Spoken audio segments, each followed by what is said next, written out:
Deputy Mayor, Mrs. Hilda Burns, the Mayor of Immingham, Councillor Mark Sanford, and his consort, Mrs. Judith Sanford. Welcome also to my Lord and our patron, the Earl of Finland. We're gathered here today to celebrate Nation Navy Day, which is 20 years ago. Nation Navy Day is now called on November the 3rd, September 3rd. That didn't come about by accident. It was deliberately brought forward. September 3rd was the day that war was declared. And within 3 hours of the war, we suffered our first casualties. And that was led by the merchant. The Donaldson liner, Athenia, was sunk for the loss of 112 passengers and crew. And that was the start of a most bitter battle that carried on for 5 years, and that fated this nation for in the balance. We ought to remember that when we think about things today, those kind of people that made so many sacrifices. We do owe a debt to gratitude. That's why we have Merchant Navy Day. That's why we gladly come here to pay our tributes and our fundamental. We take part in the communal service that binds us all together. Our Merchant Navy, with lots of thanks for it. So in a town like Grimsby, well, our Merchant Navy orientated. Thank you for coming. I'm now going to hand over to Reverend David Coons, who will conduct the service. Thank you all for it.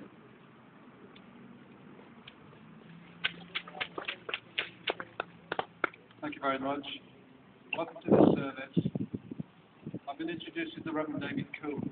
Why am I not wearing a dog collar? I'm not wearing a dog collar because I'm wearing the tie of my society, Sailor Society. As we come to remember those who gave their lives in great wars and intervening wars, we're also remembering present seafarers as well, those who are riding the high seas. We've been reminded of the kind of weather that can happen at sea with a hurricane in America. So we're mindful, yes, grateful for those who have given the great sacrifice, the ultimate sacrifice, but we're also remembering those who are presently serving. All of you come with stories. Now, my society is celebrating 190 years of welfare, of mission, and of ministry to seafarers. 190 years, something to be proud of. But all of you have stories to be proud of. You who stand here, who have been on the high seas, you have stories to tell. You have stories to share. We honour those stories. We honour those who made the ultimate sacrifice. We're going to start with a reading. This is a Christian service, so we're going to remember the stories of old, as well as more modern day stories. One story, of course, comes from Matthew's Gospel. The story reads thus.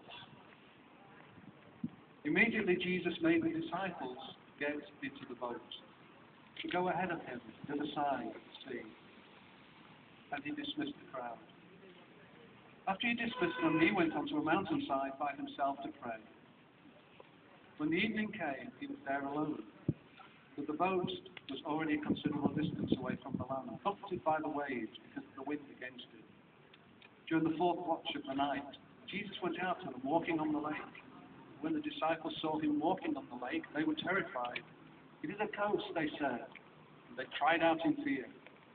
And Jesus immediately said to them, "Take courage, it is I. Do not be afraid."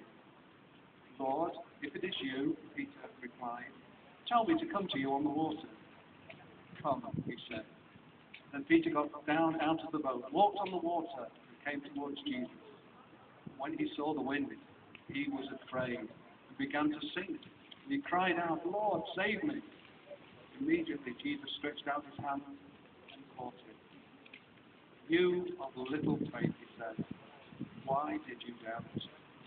And when they had climbed into the boat, the wind died down, and those who were in the boat worshipped him, saying, truly, you are the Son of God.